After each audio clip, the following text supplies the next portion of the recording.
Okay, here we have the 10 categories of the basic NLP Meta Model. So use the acrostic MLCCP NUS to help you memorize it. You have 3 categories: distortions, generalizations, and deletions. So that's MLCCP NUS. So in the distortions, we have mind reads, loss performative, cause and effect, complex equivalence, and presuppositions. And then in the generalizations category, we have universal quantifiers, modal operators. And in deletions, we have nominalisations, unspecified verbs, and simple deletions. Okay, so let's get started with mind read. So a mind read is where you think that you know what someone else is thinking or feeling without any sensory-based information to support that idea. So mind reads can take a number of forms. One is where I think I know what you are thinking and feeling. Another is where I think that you should know how I think or feel.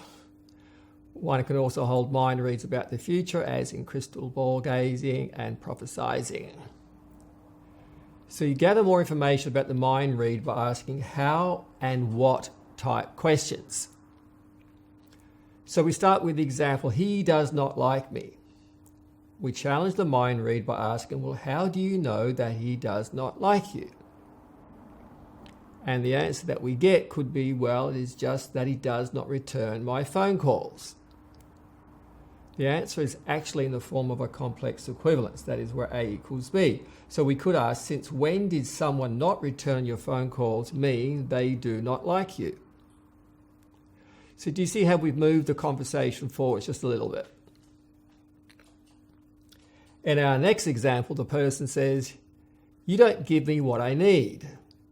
And we ask, well, what do you need specifically? They reply, I need to feel loved and secure. Then you could ask questions like, well, what are the conditions that would need to be met in order for you to feel loved and secure? Or what would feeling loved and secure look like and sound like to you?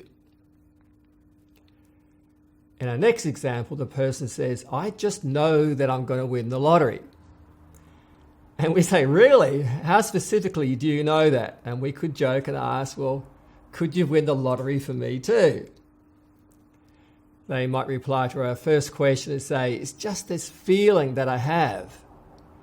Then we could ask, well, how do you know that you can trust that feeling? Or have you had this feeling before and won the lottery? In our next example, the person says, I know that you will want to buy an Apple Mac. We challenge them and ask, well, how do you know that I want to buy an Apple Mac? They reply, because you're using a PC.